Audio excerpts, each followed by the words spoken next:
Good afternoon to all of you. It looks like a relatively small group of people interested in trade, but the best group, undoubtedly. Since we are a small group, if any of you would want to concentrate in another part, not to be so spread out, by all means, feel free. But thank you all for coming. We have, I think, I know, a very good panel. Experts in the field of trade promotion for strengthening food security, looking at it from a number of different angles, as you will see, from WTO at kind of the country and global level down to very specific activities at the country level and at the regional level between countries. We saw this morning in many of the speeches how important trade, and particularly in the transport sector, is for food security, the particular difficulties for landlocked countries, a critical issue for food security, for economic growth in the countries, and we look forward to a lively discussion. I know we have a lot of expertise also in the room. So we will start with an overview, as we had in the other sessions, on the topics this time presented by my colleague Sumitra Broka, who is the senior economist in the regional office of FAO. Sumitra, over to you.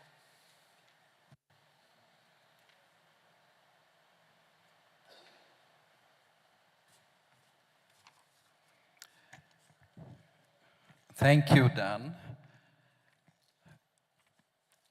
And good afternoon, ladies and gentlemen. My name is Sumitra Broka, and I'm Senior Policy Officer in the FAO Sub-Regional Office in Ankara, Turkey. I will be delivering this presentation on agri-food trade in the Central Asian countries in the context of growing market uncertainties. I should mention that I'm making this presentation jointly on behalf of myself, I suppose, and my colleague Irina Kobuta, who unfortunately could not join us in Samarkand. So without further ado, I'll start my talk. Next slide, please.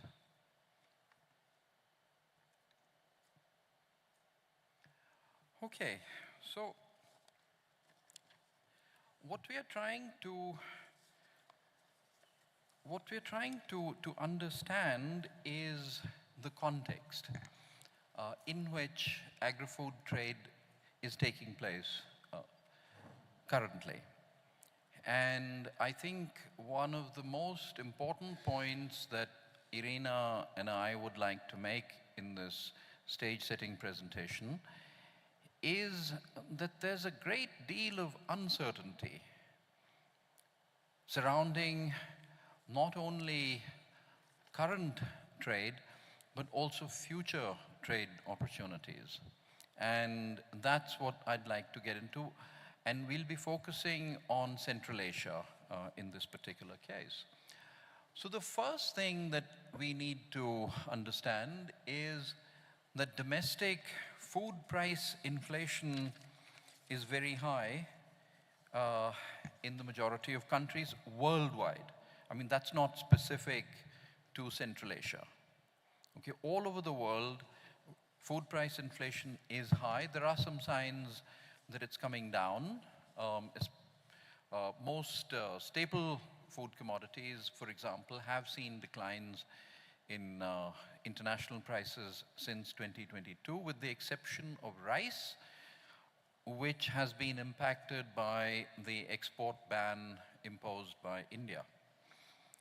Now, so next slide, please. Now,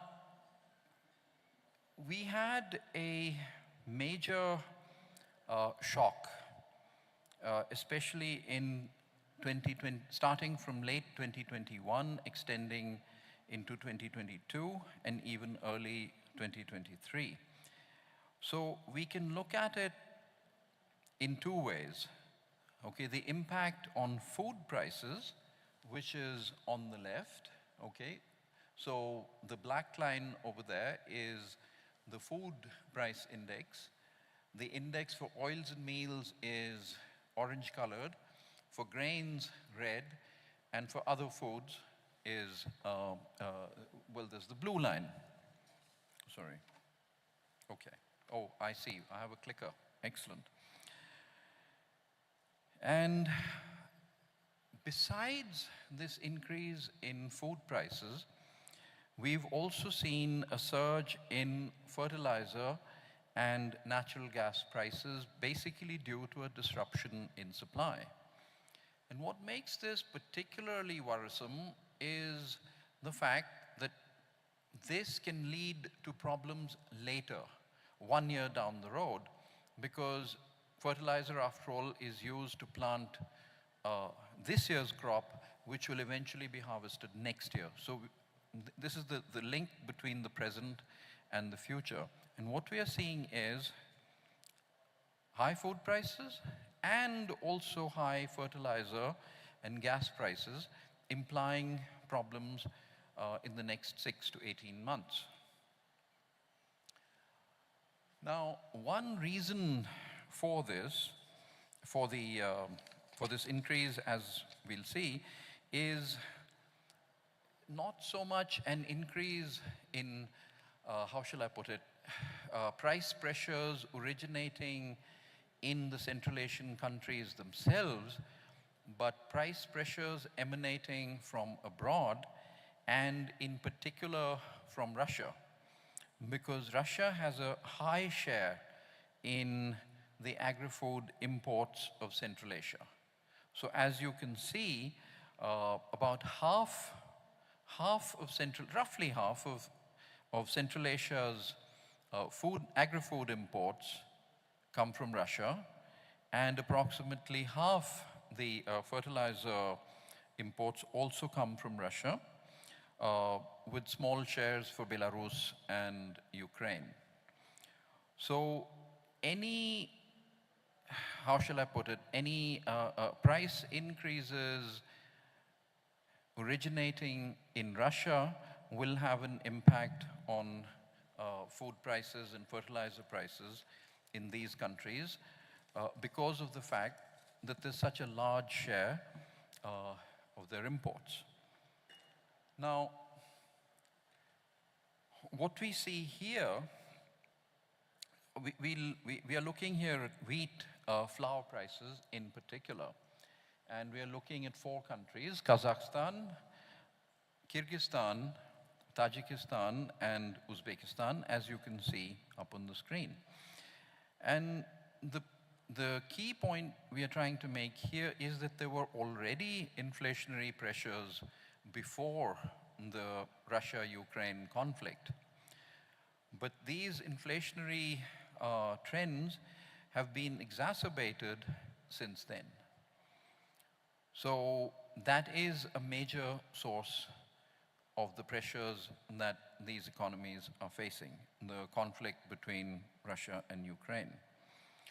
And now an example of this to the fertilizer market. Imports of fertilizers from Russia in Kazakhstan, for example, okay, let's take the example of Kazakhstan, increased in value and volume terms in 2022 compared to 2021. But then if you look at Kyrgyzstan, it shows that basically, even if they imported lower quantities, but what they paid for those fertilizer imports went up. The amount they paid for fertilizer imports went up, indicating that prices.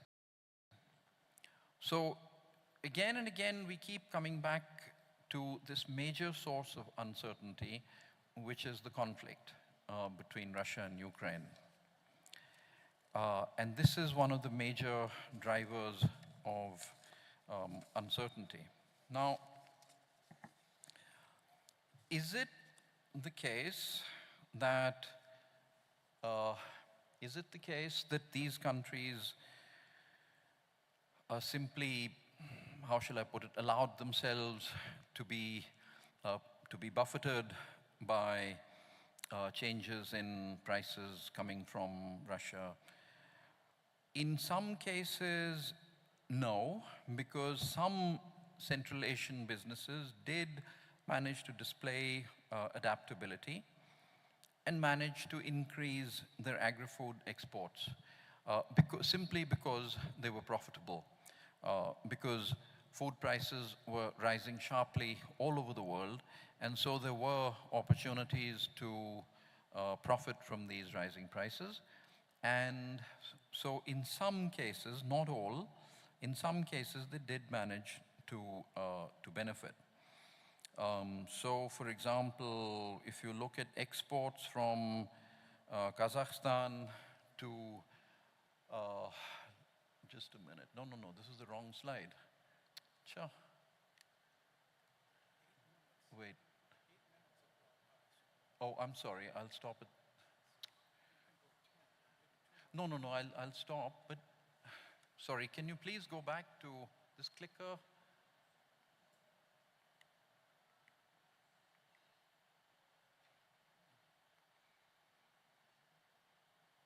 Yeah, that's right, okay.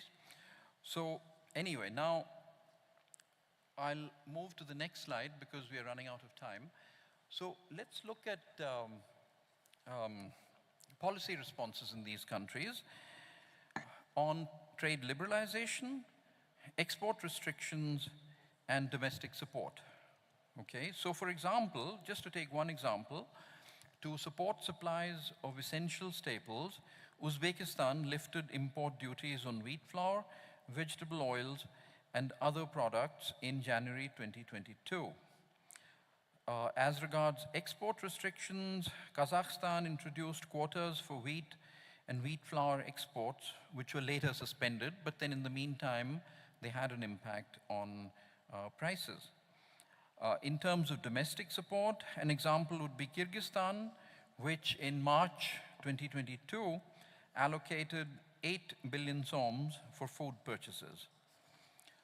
Now, in terms of recommendations to this region's governments, what we are saying is that they need to pursue certainty and consistency in trade policy measures, because that's what businesses want to see, consistency.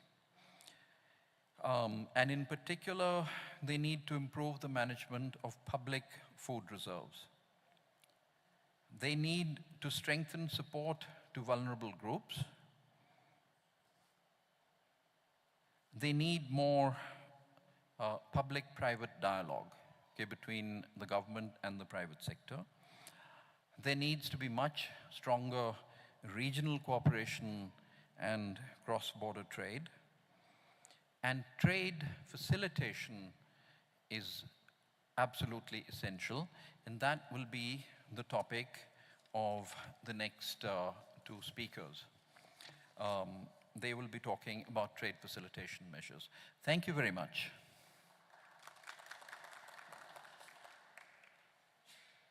Thank you very much, Sumitur, for that overview. We go next to discussion of WTO with Professor Sergei Kiselov of Lomonosov Moscow State University Department of Agrarian Economics, who I see is coming in virtually behind me. Professor Sergei, over to you. Thank you very much. Ассаламу алейкум. Добрый день, здравствуйте, господа. Good afternoon. I'm very honored to participate in this conference, and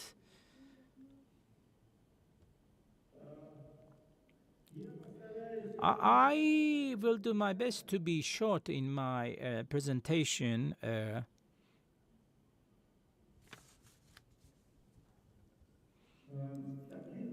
Well, do you see my presentation?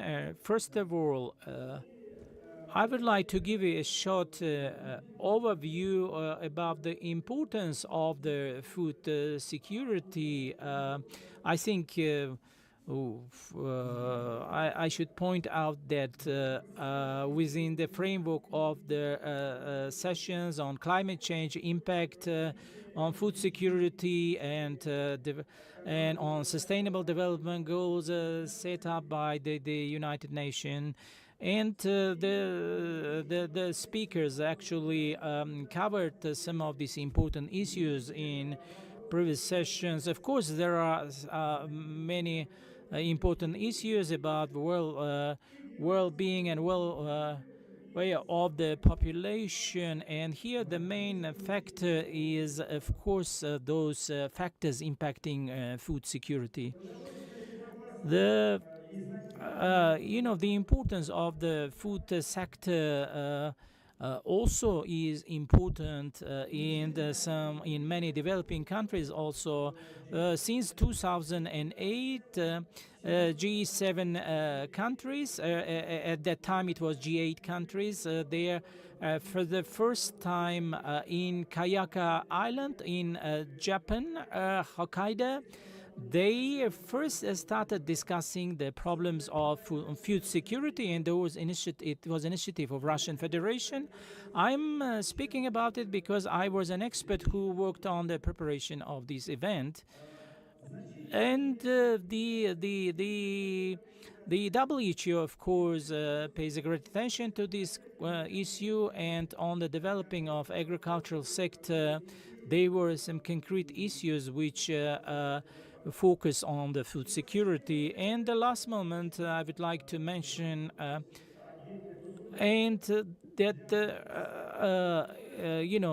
for Uzbekistan it is very important to establish good partnership with because it's a landlocked country, and historically, and it's a double-time landlocked country. Therefore, I should point out. Because it neighbors mainly on the countries who are similarly landlocked countries, except just few ones. And for example, Afghanistan, Kyrgyzstan, and Kazakhstan, they are also landlocked. And in worldwide, there are only few other countries. One of them is Liechtenstein, a small, rich country, which they provide by themselves of their own, well-being of the population. They are at the same time being WHO member. In the last for the last 20 years, Liechtenstein. They actually provide their trade reporting together with Switzerland, their neighboring country. The importance of being the landlocked country where there is no infrastructure for accessing the sea, and I do hope that Uzbekistan will become eventually the member of WHO. And the WHO in WHO. There are important moments that not being the member of WHO, that it will not limit the country's the food security situation. There is so-called green box, and there it is stipulated that the provision of food security for domestically and within the framework of WHO, there are no limitation on that. And I usually reiterate that they should be necessary funding resources and reserves in order to assist the local food supply for population, and there are also differential regimes, and the Uzbekistan can receive while accessing WTO, like Kazakhstan received it, and they should be also the support for the low-income population, which is within line with the special and differential treatment. And WTO, they are, of course, they are setting up the institutional trade facilitation, it is called, the instructions and guidelines for the countries who are preparing to become a member of WTO. And my colleague from the Agrarian University had a very interesting presentation where he highlighted about the importance of implementing the drip irrigation and using nil tillage. Therefore, nowadays we need modern technologies, innovations. We should train the personnel, and we need, of course, investments. The lack of access to the sea and the provision of food security, for these purposes, we should set up transport corridors in order not to have any obstacles, and the transboundary cooperation, and simplify trade procedures. And it is very important about the trade procedures. I would like to give you an example. Just recently, about 7-8 years ago, when I crossed one of the country's borders from one country to another, despite the fact that some administrative personnel accompanied me during this passing the border, it didn't take 30 minutes, but on my way back, without any administration support, it took me less minutes. Which means if we simplify some normative regulations, and that these regulations will simplify, especially in the double landlocked countries, it will improve the situation and also decrease the different various expenses. And it is very important, in line with this, to set up the infrastructure. I will give here some figures on the Belt and Road Initiative, which was initiated by China. And nowadays we have 261 projects in Central Asia for Kazakhstan, Kyrgyzstan, Tajikistan, Turkmenistan, and Uzbekistan, and Russia. Also, with Mongolia and Iran are participating in this project. Just recently, the new road was commissioned, and this road will provide further strengthening the trade. And there is a road being constructed between Afghanistan, Uzbekistan, Afghanistan, and Pakistan. And this initiative, I think we have already 10 years since this initiative was launched, and you see in this slide that this from ancient Chinese the city in Xi'an in China. You can see the terracotta soldiers of Emperor Xianxin, and from here it goes through this ancient Silk Road through Tajikistan, Dushanbe, Samarkand, and Tehran, and further. And this is it is well promoted, propagated the project, and it's just a general overview. There is one more initiative which is maybe not so well widely known. It's Russia now is involved in constructing the vertical road from Caspian Sea through Azerbaijan, and through Iran to Arabian Sea. The new road being constructed, and some parts of these roads have been already constructed. If you look at the blue line, it's It's a traditional Suez Channel, this project now. This is double times less. To supply some products and the food products. I want to attract your attention to the Turkmenistan. Turkmenistan has a territory that is called Turkmenbashi, and before it was called Krasnoyarsk, and through Turkmenistan together with the Turkmen people, Uzbekistan, in my opinion, can ease the chain supplies of the food production to Turkmenistan and to its country. And in general, I am concluding my and it's all said here in agri products trade. It's reducing the transfer logistic expenses and development of the rural infrastructure. Where the infrastructure is developed, the new jobs will be created, and concluding my speech, in short, I am saying that the main objective is to ease the limitation. First, we can do this through investments, attracting more investments, which will lead to the positive outcomes in this direction. And the second direction to achieve this goal is the education of the people. The knowledgeable and skillful people, will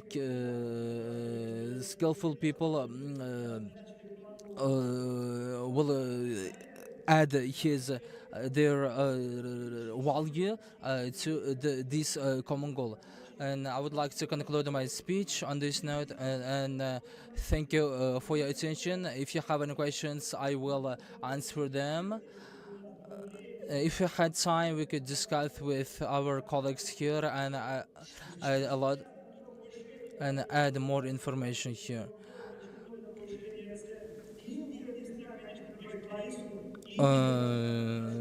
Yes, there are a few issues that we could discuss and talk if I had time. For example, how the economic growth of India began in 1991, what problems were there, and so on. Well, if you don't have any questions, thank you. That stimulating discussion, an exposition.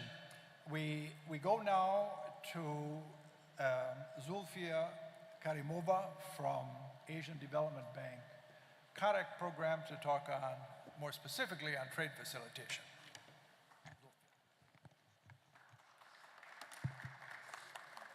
Hi, assalamu alaikum. Can you hear me well? Okay, good afternoon. My name is Zulfiya Karimova. I'm from Asian Development Bank. I'm very pleased to be here today and actually very honored to be part of this very interesting international conference on food security. I think this is the most important topic nowadays. And very much appreciate the opportunity to discuss with you the logistical challenges faced by landlocked countries. Many speakers already mentioned about this, on the overall topic of agri-food trade promotion, strengthening food security. So okay, good. So let me just try to move. Yeah, thank you. So, sorry, I can just move a little. Can you hear me? Yeah.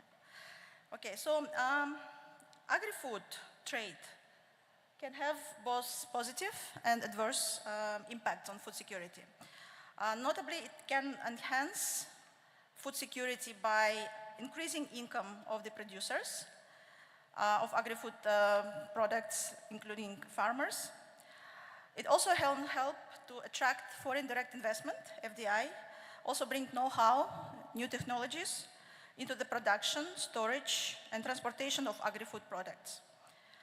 It also may improve availability and quality of food products.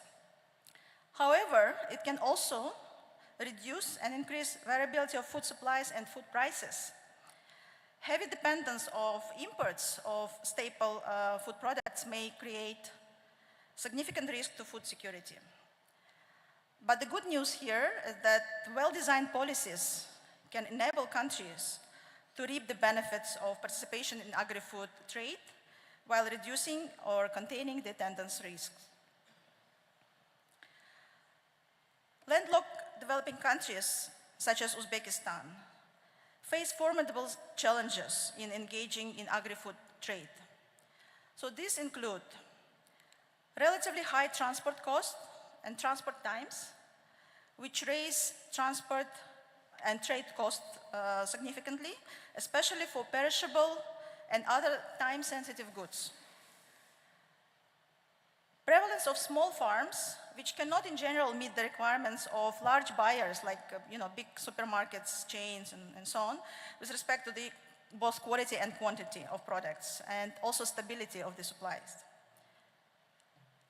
Lack of modern storage and primary processing facilities, underdevelopment of trade-related services such as logistics, storage, including cold storage, financial, insurance, certification, market intelligence services.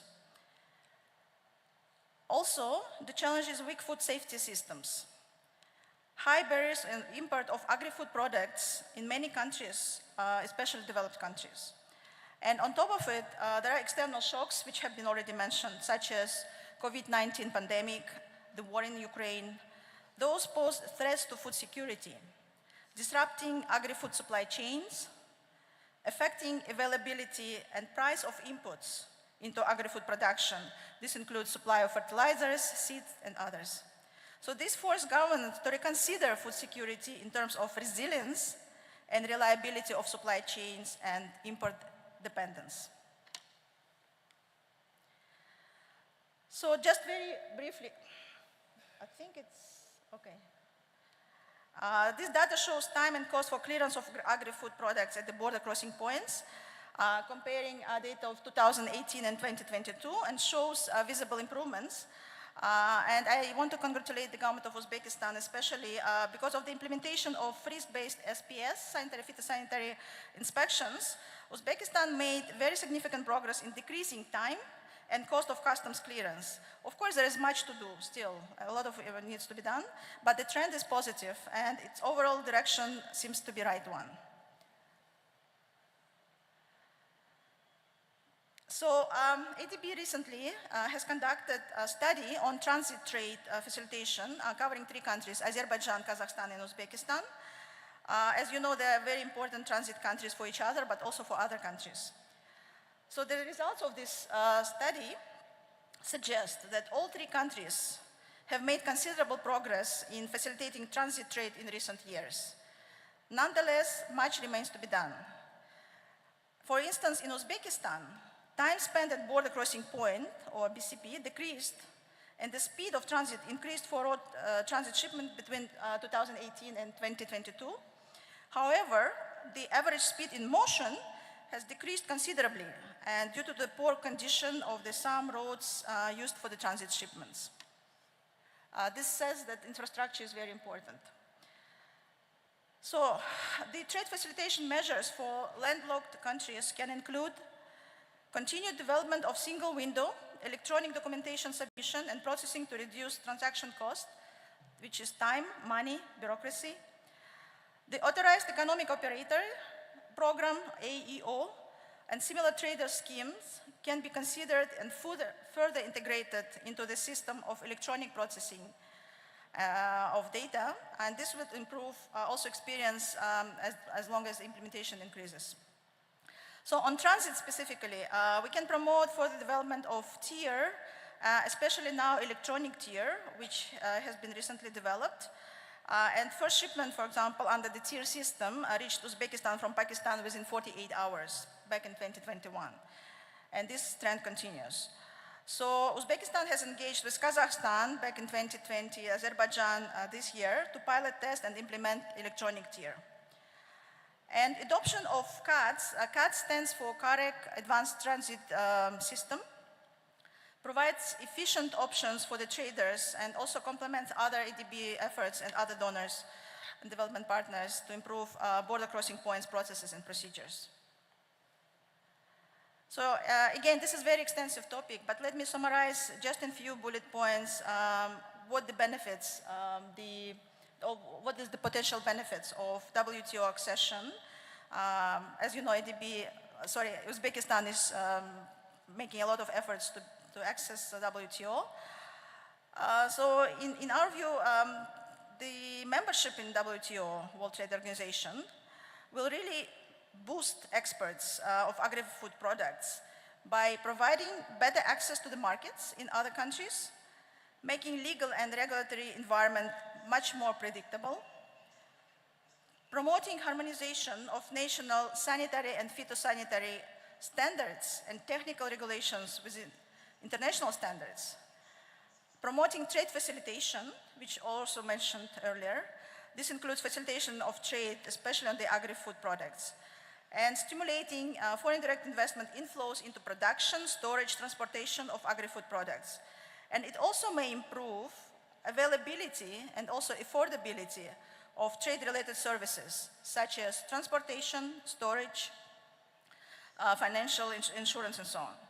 So, and additionally, prior to the accession to WTO, acceding countries may form negotiating team for sectors.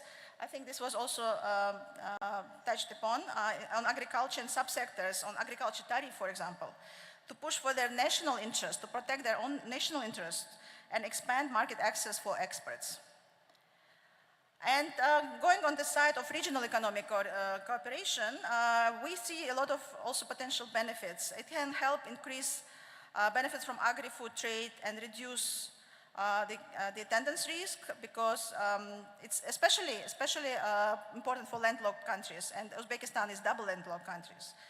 So why? Because it reduces transport costs and transport times, in particular through collaboration in development of transport infrastructure, modernization or border crossing point, and also facilitation of trade, because it simplifies the processes. Gain access to the new export markets for agri-food products, diversify geographic distribution of agri-food exports and imports, and also will help to develop regional agri-food value chains, in particular through the establishment of regional wholesale markets and the regional network of storage and processing facilities. It will reduce risks entailed on cross-border supply chain for agri-food products through bilateral and multilateral regional agreements. And of course, this will help to learn from each other's experience in various areas, including introduction of new technologies, development of agri-food value chain, promotion of agri-food exports, and management of strategic food reserves. So let me briefly touch upon key ADB initiatives in the CAREC region. CAREC region includes 5 Central Asian countries, plus Afghanistan, Pakistan, Azerbaijan, Georgia, and also East Asia, which is Mongolia, China. So as a climate bank for Asia and Pacific, ADB has pledged to allocate 100 billion for climate financing by 2030 to help member countries achieve their climate objectives.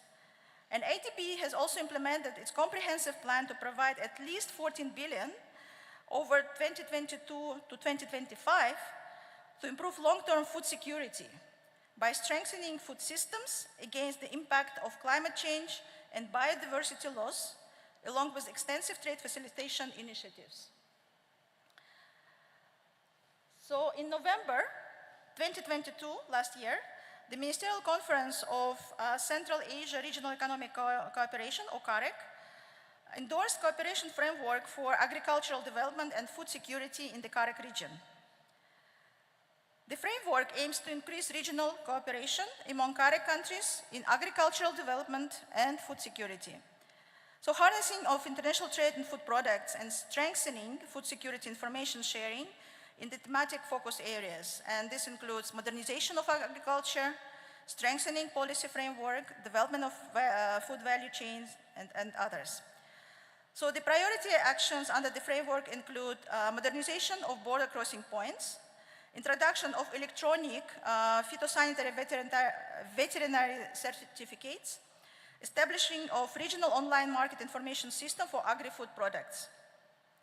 And just to mention, very notably, Uzbekistan has been exchanging e-phyto or e-phyto certificates, contributing to the efficient and safe trade of plants and plant products, which is particularly important to Uzbekistan to protect its domestic agriculture against potential introduction of transboundary pests and diseases through trade, which also contributes to food security.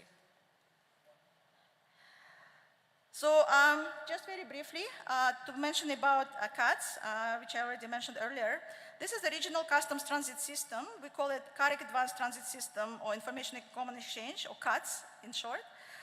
This has been proposed under the CAREC program, and this system is fully digital.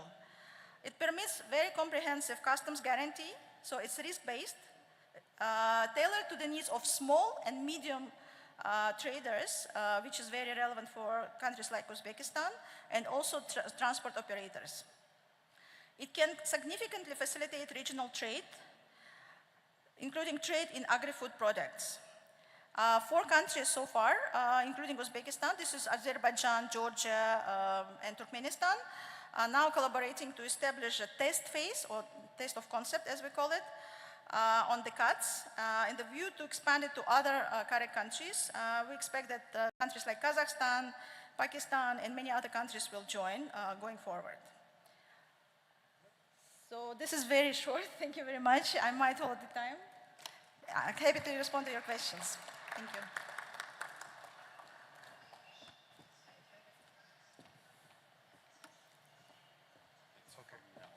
Okay, yeah, thank you very much, Zulfia. Following up our last speaker on one specific aspect that Zulfia mentioned on e-phyto as a way of facilitating trade will be presented by my colleague Dimitri Prikodko, senior economist of the Investment Center of FAO in Rome. Dimitri. Thank you, Dan. It's a pleasure to be here. Big thanks to the government of Uzbekistan for organizing this conference and for inviting us to speak. If you can please launch my presentation, I'll try to take it from there. So I understand as the presentation been launched that I'm the last speaker, which is literally standing between you and the dinner, so I'll try to be brief. And I will follow on the footsteps of Zulfia, as Dan mentioned, and I'll talk about an important element in trade promotion in the broader context, which is digitalization of trade instruments and some of the certificates that support trade. Well, you may actually ask a question, why does second speaker in the row talk about reduction in trade costs? This work that FAO has been done together with the European Bank for Reconstruction and Development. We heard Zulfia from the Asian Development Bank. So why do banks take such a great interest in reduction of trade costs? Well, first of all, because there is a wealth of literature that shows that reduction in trade costs actually encourages companies to invest in international markets. And second point here, most importantly, it also incentivizes companies to invest in export-oriented industries. So therefore, reduction in trade costs and facilitation of trade is important for investment and overall economic growth. So it's nice economic theory. When it comes to specific, and when we discuss the use of some of these certificates or digital trade support tools, there is still quite a bit of lack in literature to link the impact these instruments have on trade. And that's what we've actually tried to do. We tried to fill the gap in literature of that impact. Before I move on, we know we've been throwing very general questions about trade promotion, trade facilitation, export development. Before I move on, let me ask a question to the audience, and I'll ask it in Russian to facilitate. The question to the audience, who can say me what is the phytosanitary certificate? The Zulfia mentioned that we have, that Uzbekistan is the champion in the digitalization in the Central Asia. Who can say me that what is the phytosanitary certification?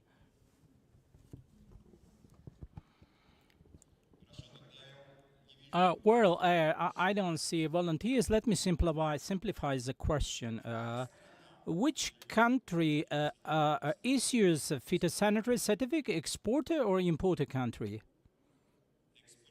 Exporter, you think, right? The phytosanitary certificate can be issued by an exporter.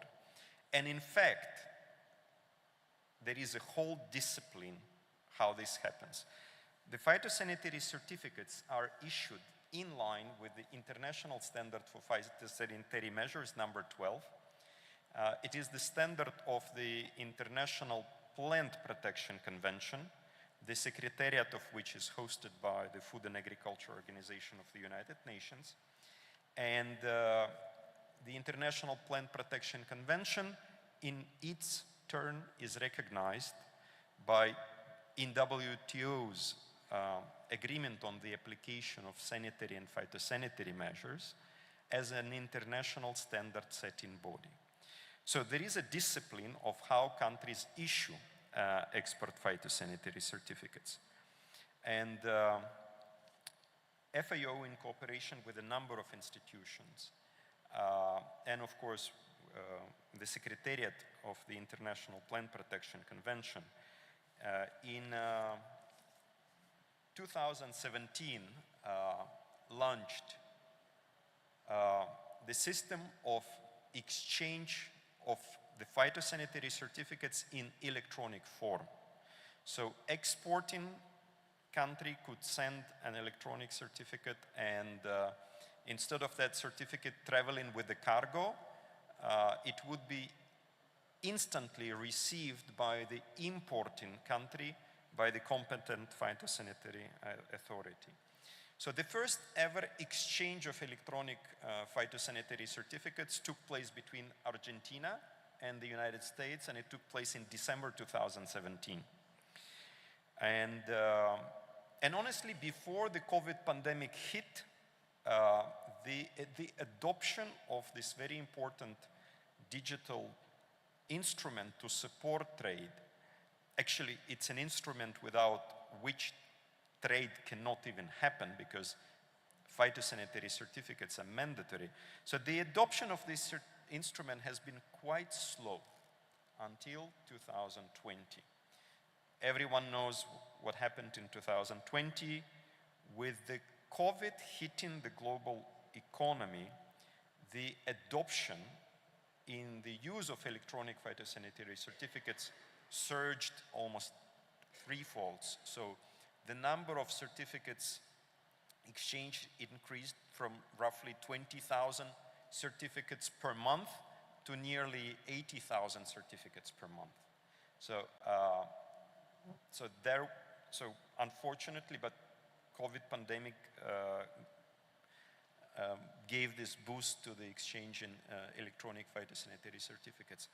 We've also seen that the number of countries that adopted this trade instrument increased sharply. So if before pandemic there were about 40 country pairs that were exchanging phytosanitary certificates, by the end of the pandemic, the number of countries reached almost 350. So the number of pairs of countries reached 340 countries per month. What does pair mean? It's Argentina trading with the United States, it's one pair, but Argentina trading with the Netherlands, it's another pair. So these are two unique pairs of countries. So in this period, there were about 1.5 million phytosanitary certificates issued. And by the rules, FAO does not know or does not retain information for which products these certificates are issued. But we knew that they were issued for plant-based products, because phytosanitary certificate cannot be issued for meat or live animals. So we could eliminate, we could narrow the scope of analysis to the plant-based products that require phytosanitary certificates. And we knew the structure of trade in plant products between countries. We knew what Argentina was exporting to the United States and what Kenya was exporting to the Netherlands. So with that, our bright economists from the Trades and Markets Division of FAO put up a gravity model, which is a very popular instrument in analyzing trade. And these are the preliminary results. Again, they're still not validated. We are reviewing them. But what we determined is that electronic phytosanitary certificate did have a positive impact on increase in trade. And the minimum number of certificates, let me see if the pointer works, probably it doesn't. Sorry, the pointer doesn't work on the electronic screen. So the minimum number of certificates to be exchanged every month to have a positive impact on trade is 22. So, and that's the blue bar for on the left. Of course, as Ulfia mentioned, different products have different responses to trade costs. Perishable products have a very high trade cost because of significant impact on trade by delays. So when it comes to vegetable exports, what our analysis preliminary shows is that it's only one certificate per month would have a positive trade impact. 14 certificates per month for fruits and vegetables, but naturally 42 certificates for grains, because grains are non-perishable products. They would suffer less from the delays in trade. We did get some controversial results. We still cannot explain why for fresh flowers the minimum number of certificates is as high as it is for grain, but it's something we'll still need to clarify. Yes, thank you, Dan. So, and overall, the conclusion is that if someone doubles the number of certificates, trade will grow the trade will grow by 27% for aggregate plant products. So we discussed these results. This is macro level picture. What does it really mean for a landlocked country like Uzbekistan? So what does it mean for the private sector exporters here in Uzbekistan? So we've taken that analysis a little bit further and employed the standard cost-benefit tool approach in analyzing costs and benefits from introduction of e-phyto at company level. So we'll look at the financial profit or the net present value over 11-year period for two products that are important for Uzbekistan. So we looked at fresh cherries and raisins. And we looked at trade between Uzbekistan and the European Union. We couldn't look, for instance, at the trade between Uzbekistan and Russia because Russia is not receiving or exchanging e-phytos. So, and we determined that over 11-year period, an average exporter of cherries from Uzbekistan would earn additionally $16,000 thanks to the application of electronic phytosanitary certificates, as they will reduce trade costs. When it comes to the raisins exporters, of course, financial profitability is quite low, and it's barely breaking even with $467.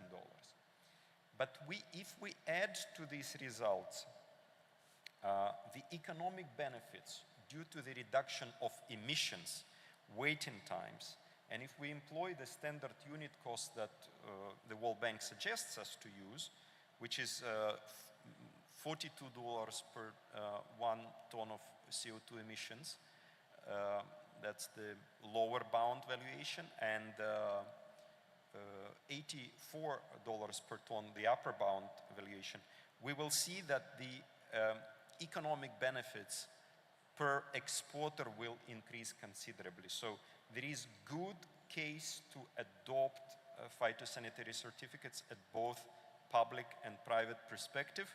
And I think I'm on time, Dan. And I will stop here.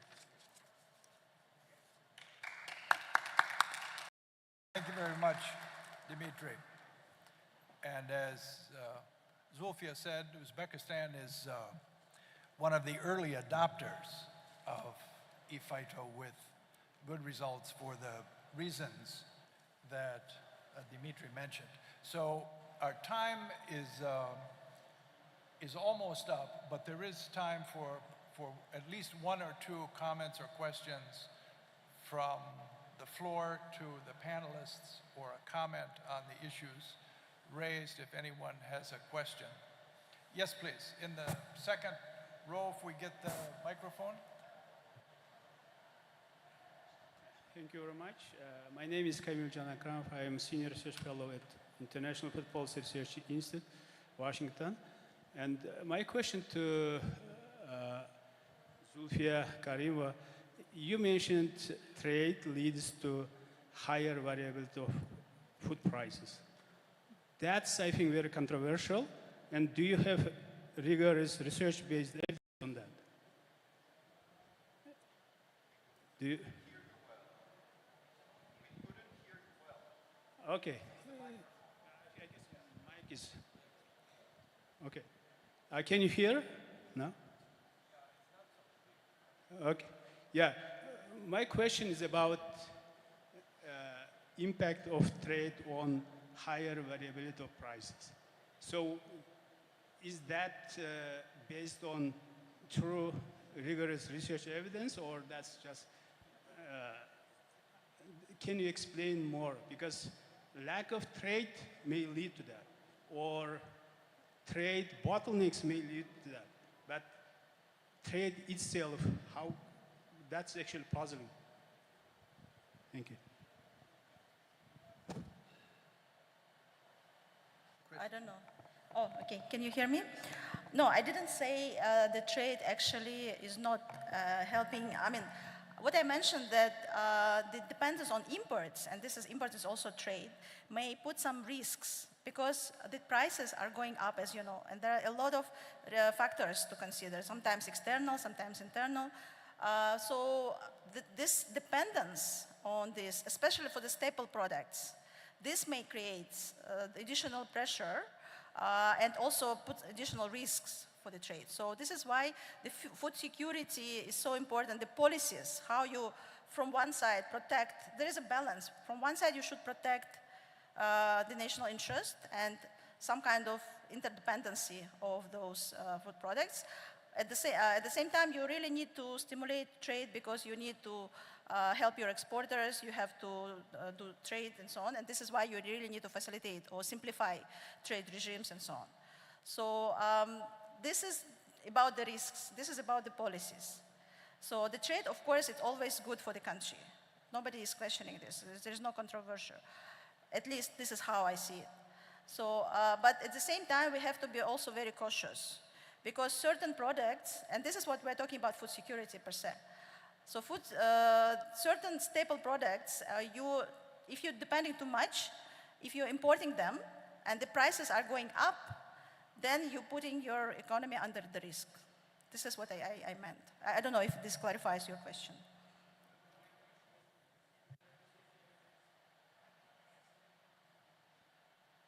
The question was actually, I understood what you were saying actually, because most of the time policymakers use that excuse to block trade or to restrict exports. And so the question was actually, is there a research-based evidence on that statement? That's the question. If you have research-based evidence, just give us the reference. That's it. Thank you. Yes, we have done some research, and we have also data which shows the cross-border trade, and especially for this region, right? We're talking about Central Asia and, for example, Uzbekistan and Kazakhstan and Tajikistan. So the costs are very high. And this was already mentioned many times because we're a landlocked country or double landlocked country. So research, probably there are several. I cannot just tell you right now what research I can refer to, but there are enough evidence to prove this. So what we are trying to say that we actually need to facilitate trade. We need to do more trade We need to simplify trade and do it not on a bilateral level, but multilateral. This is why when I put the slides about the potential benefits, if country will go WTO, there are already procedures in place, there are already harmonization in place, and we just use international standards. This would ease up a lot. Of course, this put pressure on the local producers, and some of them, and this is why the national security interest would come, and you need to negotiate, and you need to make sure that your own local producers are not suffering. But it should be the right balance. But we're trying to do more trade. Trade is always good. It's better to do trade than fight, right? Thank you. Okay, is there another comment or question? Yes, please. Hi, this is Mudassir Shafiq, and I'm representing International Finance Corporation. So my question is that how we can improve cooperation between GCC and Central Asia, because for GCC, food security is also a very big issue. So how we can facilitate trade between the two, and plus also to bring more investments into Central Asia, because if we talk about GCC investments in Central Asia, it's more or less, negligible. So that's my question to the panelists, if anyone wants to answer that. Thank you.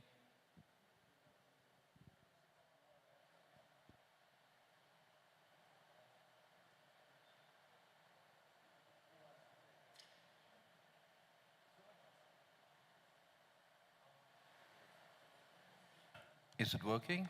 Yes, okay.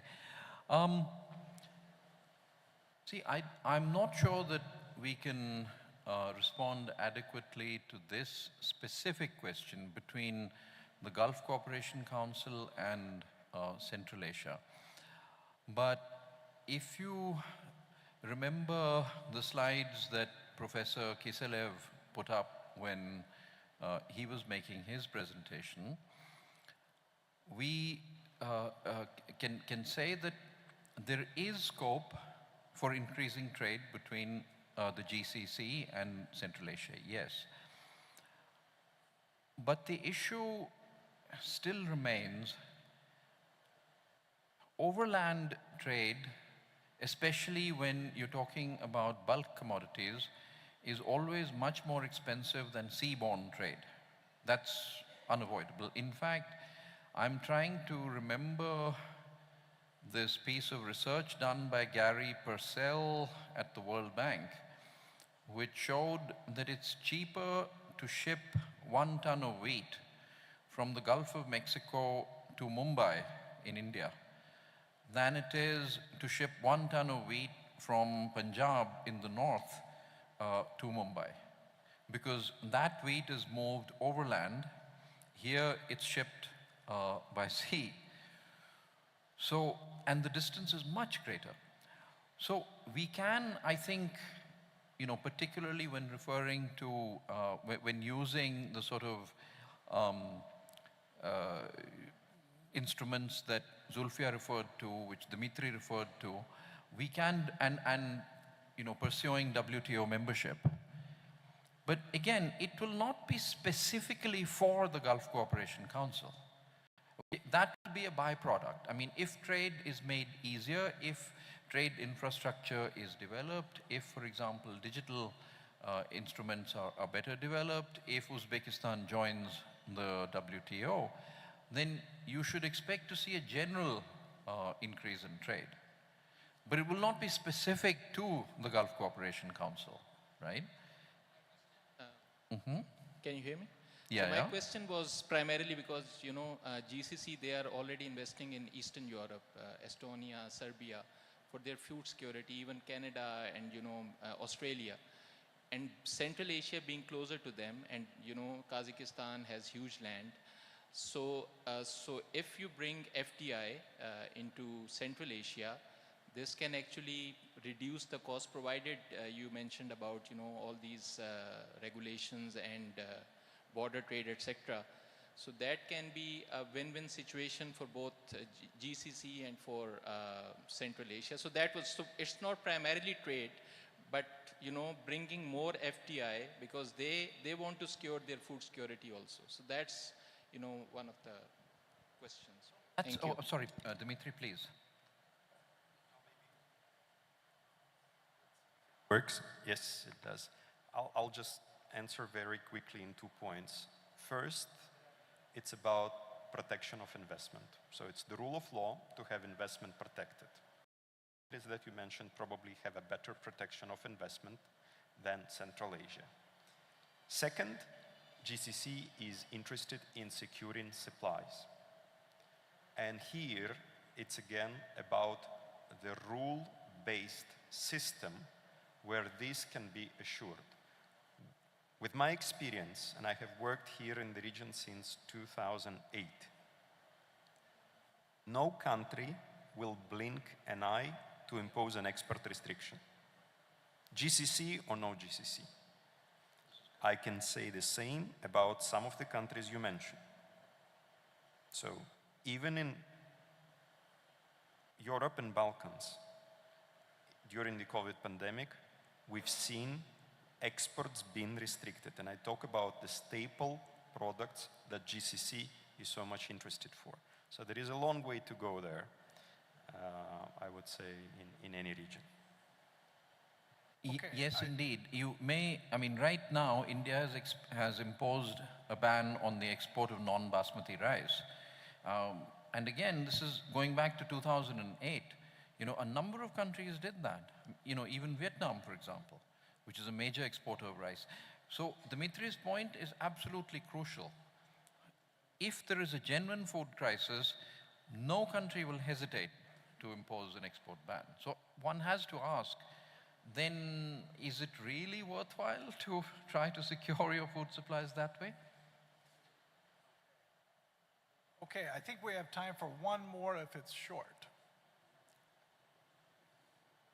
Okay, if not, thank you very much. I know we have still another session and adoption of the declaration, so thank you very much to the panelists. Thank you for your questions, and we see you in the next session. Thank you very much.